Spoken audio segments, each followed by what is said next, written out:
All right, for my Gley build of what I'm doing, I have extremely low skill cooldown and pretty high skill duration. This does allow me to switch between non-frenzied and frenzied, so I can switch between her non-frenzy straight, her third skill, her maximum recovery rate. It's at 18 seconds, while her lethal is at 9 seconds, and then the cooldown altogether for hitting being able to use her third skill again is 10. I could activate both, have both running at the same time, which is pretty cool. It's pretty cool, you know, being able to have a couple of seconds of unlimited ammo and not having the 50% decrease on my running speed, sprint speed, and aiming because I have the maximum recovery up. Pretty nice. In her non-frenzy state, I will basically always have maximum recovery up. It will always be up. So if I'm not in frenzy, I will always be able to be running around at a pretty fast speed and having maximum recovery. Same thing with her second skill, with her vigor stacks. 20-second duration. That's staying on me for a while, and I love it so much. Again, I have already used an energy activator on her, and I also have added another socket to her to lower my mod captivity. I really enjoy Gley, and you know, you could either build her, you know, how everyone is building, getting that unlimited ammo or whatnot.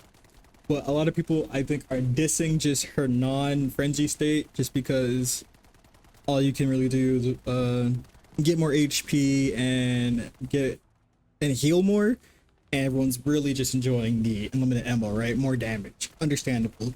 But with this, you can really just do both, especially again, I have the high duration with both of them, so I could just run around and be a bit more tanky, and you can build her non-frenzy as a more tanky character, in my opinion. You can give her like more HP mods and more defense mods.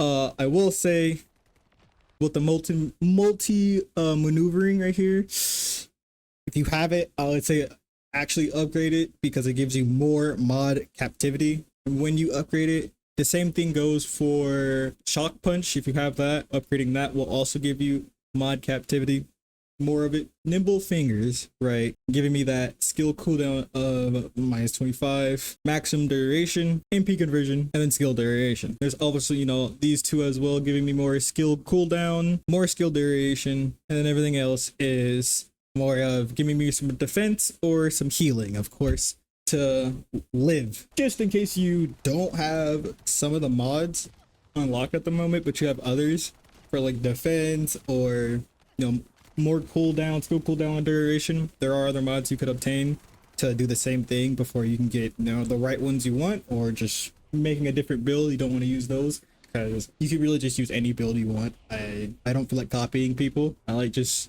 reading what the character does and making my own build or whatever I find gives me joy. You know, I don't want to copy someone else's build. That's how you built her. I'm gonna build her my way.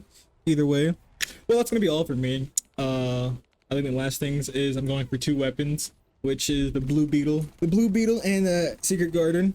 I would say these two guns will work on Gley pretty well, pretty nice in my opinion. Or especially the Secret Garden. You can also put that on whatever the poison girl name is, and I don't remember at the time. That's it for me, Baka.